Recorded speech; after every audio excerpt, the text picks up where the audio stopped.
Hello everyone.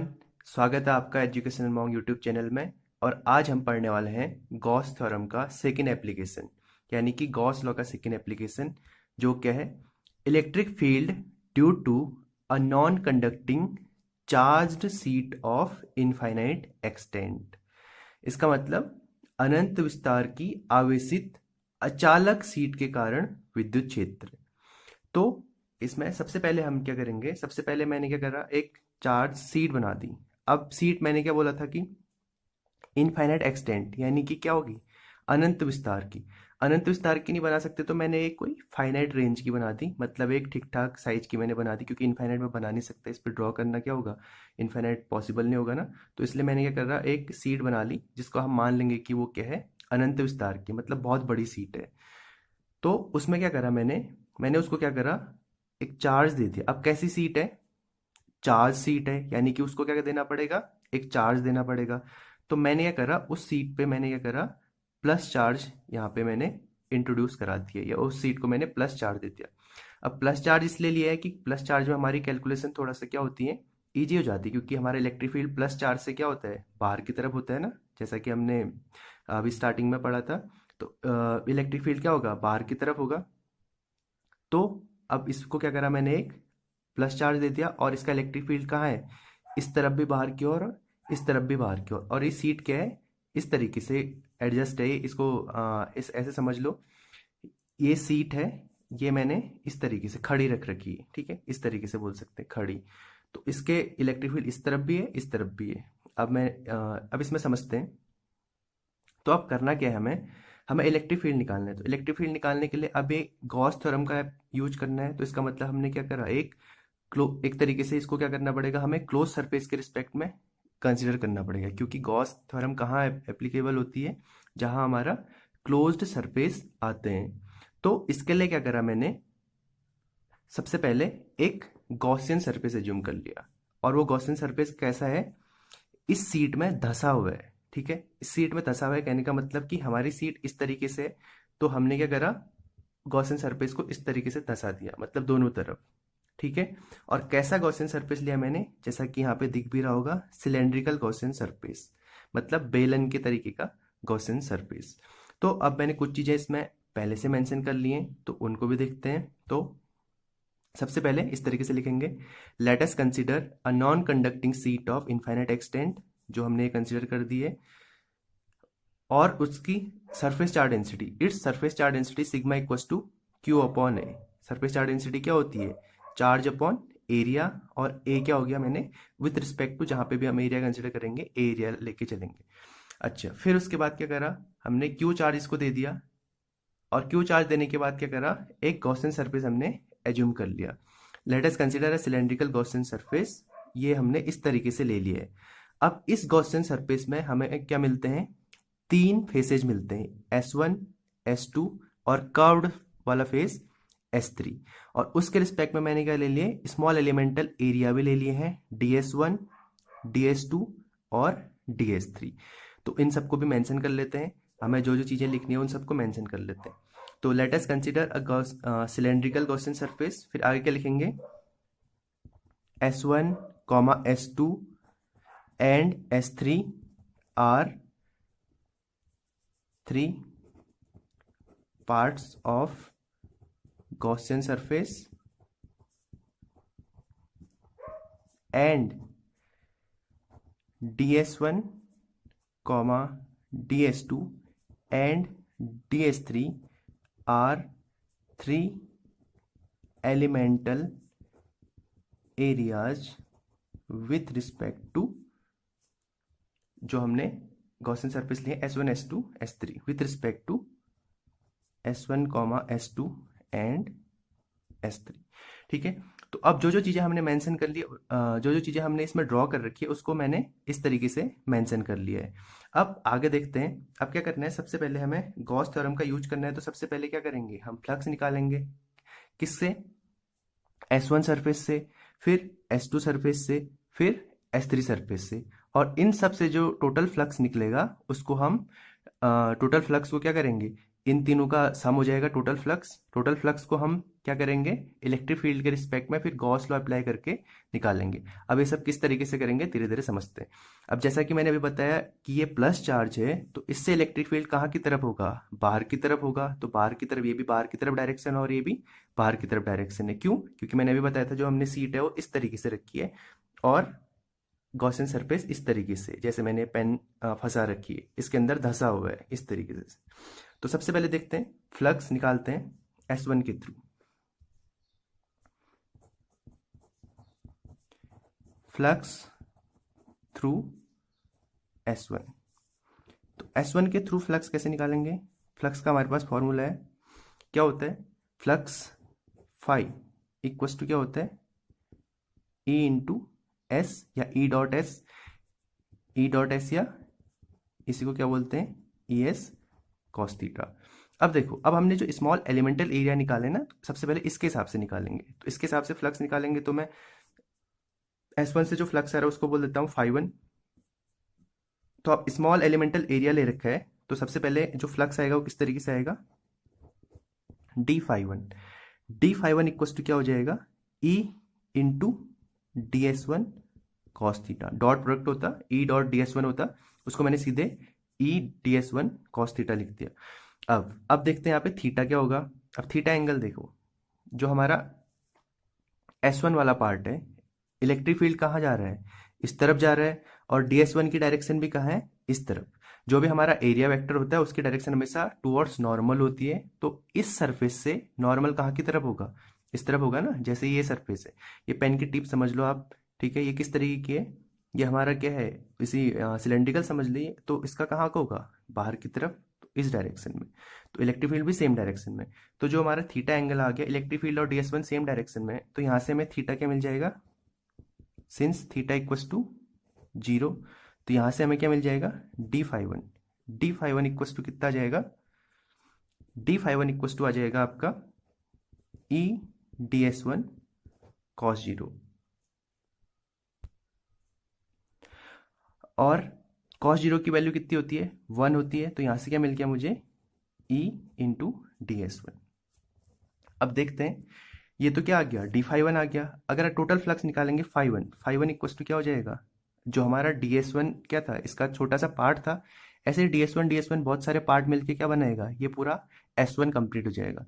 तो इस पूरे S1 से निकालना है, तो क्या करेंगे, इस DS1 का इंटीग्रेशन कर देंगे, यानी कि DS1 से जाने वाले फ्लक्स का इंटीग्रेशन कर देंगे, यानी कि हम क्या करेंगे, डी φ1 का इंटीग्रेशन कर देंगे। तो φ1 इक्वल टू क्या हो जाएगा, इंटीग्रेशन डी φ1। अब इंटीग्रेशन डी φ1 क्या होगा, डी φ1 की वैल्यू रख देते हैं, तो वो कितनी है, E into D S one. अब ई तो क्या है, कांस्टेंट है, ई को हमने बाहर ले लिया, अंदर क्या बचा, DS1। अब DS1 की वैल्यू क्या होगी, जो ये DS1 है, इन सबको हम छोटे छोटे DS1 मिलाते जाएं तो पूरा S1 मिलेगा, यानी कि इंटीग्रेशन DS1 की वैल्यू क्या होगी, S1 के बराबर, मतलब S1 के एरिया के बराबर। और S1 का एरिया मैंने बोला था कि क्या होगा, हम विथ रिस्पेक्ट टू एरिया हम ए कंसिडर करके चल सकते हैं।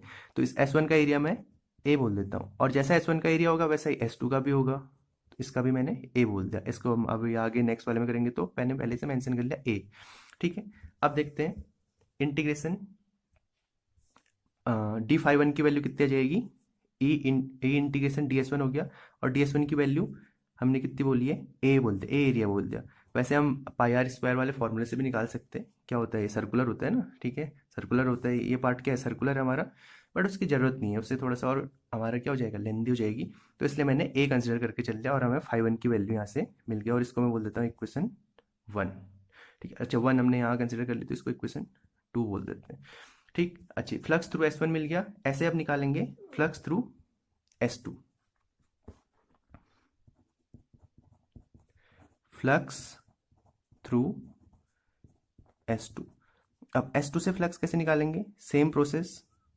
हम क्या देखेंगे, DS1 के थ्रू फ्लक्स देखेंगे, फिर उसको इंटीग्रेट कर देंगे, और S2 से फ्लक्स हमें मिल जाएगा, ठीक है। अब देखते हैं DS2 से फ्लक्स किस तरीके से जा रहा है। तो यहाँ देखते हैं, ये है हमारा S2 सरफेस है, वो भी किसकी तरह है, S1 की ही तरह है। और DS2 ये हमारा स्मॉल एलिमेंटल एरिया ले रखा है, और DS2 की डायरेक्शन कहाँ है, बाहर की तरफ, और E की डायरेक्शन भी कहाँ है, बाहर की तरफ। तो ds2 निकालते हैं और हम डायरेक्शन भी साथ साथ मेंशन करते हुए चलेंगे। तो देखते हैं ds2 किस तरीके से आएगा, फ्लक्स किस तरीके से आएगा ds2 के रिस्पेक्ट में। तो यहाँ क्या हो जाएगा phi2, तो अगर मैं स्मॉल एलिमेंटल एरिया के रिस्पेक्ट में ले रहा हूँ तो इसको क्या बोल दूंगा, d phi2 इक्वल टू क्या हो जाएगा, क्या होता है, ई डॉट डी एस होता है, तो ई एस कॉस थीटा आएगा, तो यहाँ क्या जाएगा, चलो पूरा प्रॉपरली लिख लेते हैं, E dot D S two आ जाएगा, और इसको सॉल्व करेंगे तो क्या मिलेगा, E D S two cos theta. अब थीटा की वैल्यू क्या है यहाँ, यहाँ भी थीटा की वैल्यू देखो, जैसे ही हमने एस वन के लिए निकालती वैसे ही यहाँ भी निकालेंगे। तो थीटा की वैल्यू क्या है, डी एस टू की डायरेक्शन इस तरफ और ई की डायरेक्शन इस तरफ, यानी कि थीटा की वैल्यू क्या होंगी, दोनों सेम डायरेक्शन में, तो इसका मतलब थीटा की वैल्यू क्या हो जाएगी, जीरो हो जाएगी। तो देखते हैं यहाँ थीटा की वैल्यू कितनी आ गई, जीरो आ गई। तो यहाँ से अब हमें क्या मिला, डी फाई टू की वैल्यू क्या मिल गई, E D S two cos zero, और कॉस जीरो कितना होता है, वन, तो कितना मिल गया हमें, E D S two. E D S two तो क्या आ गया, small flux through d S two. अब हमें टोटल फ्लक्स निकालना है, एस टू से जाने वाला टोटल फ्लक्स, एस टू से जाने वाला टोटल फ्लक्स कैसे निकालेंगे, ये हमारा एस टू हो गया, और डी एस टू क्या हो गया, इसका स्मॉल एलिमेंटल एरिया है। तो अब छोटे छोटे से इन डी एस टू बहुत छोटे छोटे ऐसे एरिया मिलाएंगे तो हमें क्या मिल जाएगा, टोटल एस टू का एरिया मिल जाएगा। यानी कि अगर डी एस टू से निकलने वाला फ्लक्स निकल गया तो हम छोटे छोटे डी एस टू से निकालने वाला सबका निकाल लेंगे, तो total flux through s two हमें मिल जाएगा। अब total flux through s two निकालने के लिए हम क्या करेंगे, इसका इंटीग्रेट कर देंगे, सिंपल। तो देखते हैं अब क्या करेंगे, डी फाई टू का इंटीग्रेशन करेंगे तो हमें क्या मिल जाएगा, फाई टू की वैल्यू मिल जाएगी। तो यहाँ से फाई टू इक्वल टू क्या आ जाएगा, इंटीग्रेशन डी फाई टू की वैल्यू अभी हमने देखी है कितनी है, E into D S to.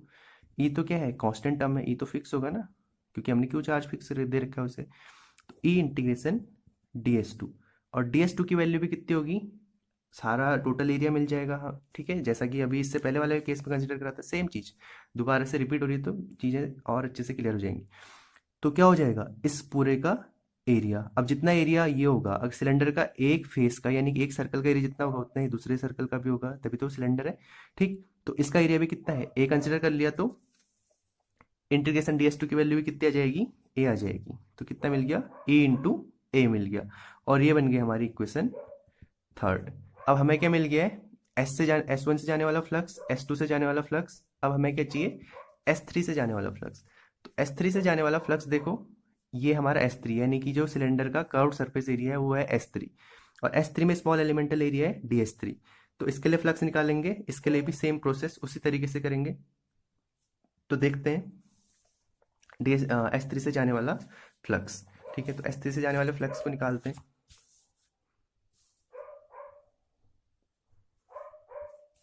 S three से जाने वाला फ्लक्स यानी कि फ्लक्स थ्रू एस थ्री, तो हमारे पास प्रोसेस वही है, किस किस तरीके से निकालेंगे, फ्लक्स थ्रू एस थ्री, यानी कि सबसे पहले डी एस थ्री से निकल जाने वाला फ्लक्स यानी कि डी फाई थ्री निकालेंगे। D phi three equal to क्या हो जाएगा, E dot D s three, dot product को अगर हम ओपन करेंगे तो क्या मिलेगा, E D s three cos theta.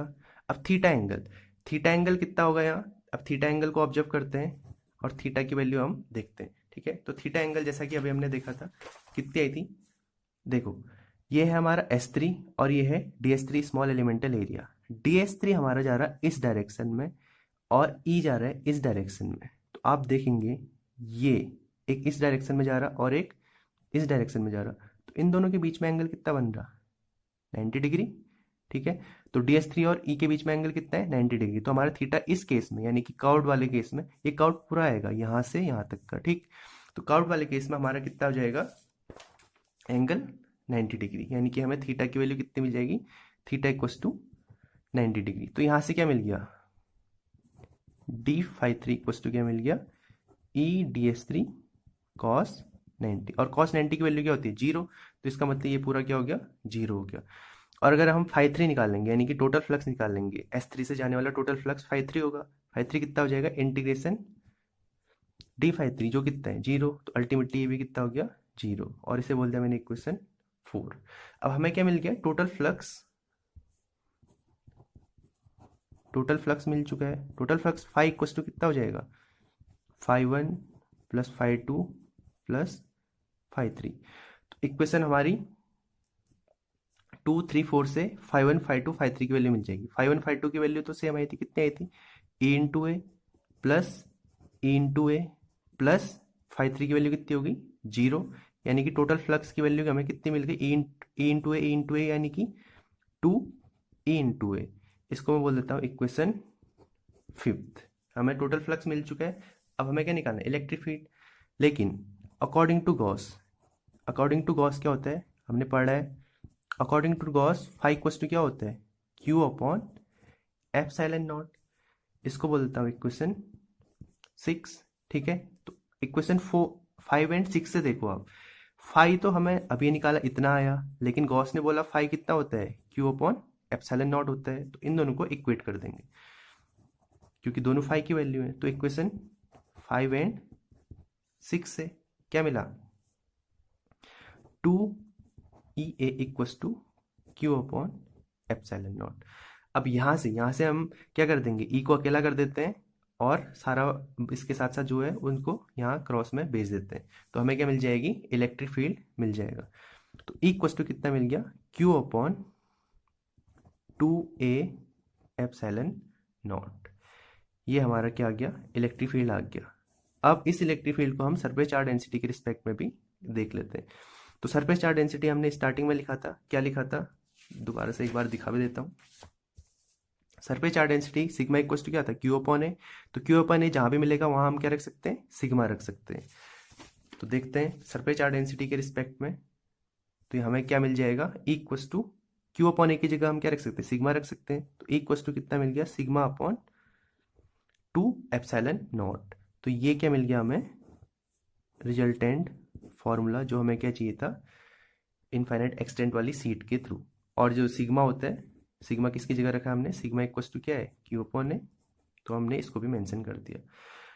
तो electric field due to a non conducting charged sheet of infinite extent के लिए कितना आता है, सिग्मा अपॉन 2 एप्सिलॉन नॉट। तो ये इसका गॉस थ्योरम का सेकेंड एप्लीकेशन हो गया। अब अभी हमने देखा नॉन कंडक्टिंग सीट, फिर इसी का एक वेरिएंट देखेंगे कौन सा, कंडक्टिंग सीट के रिस्पेक्ट में।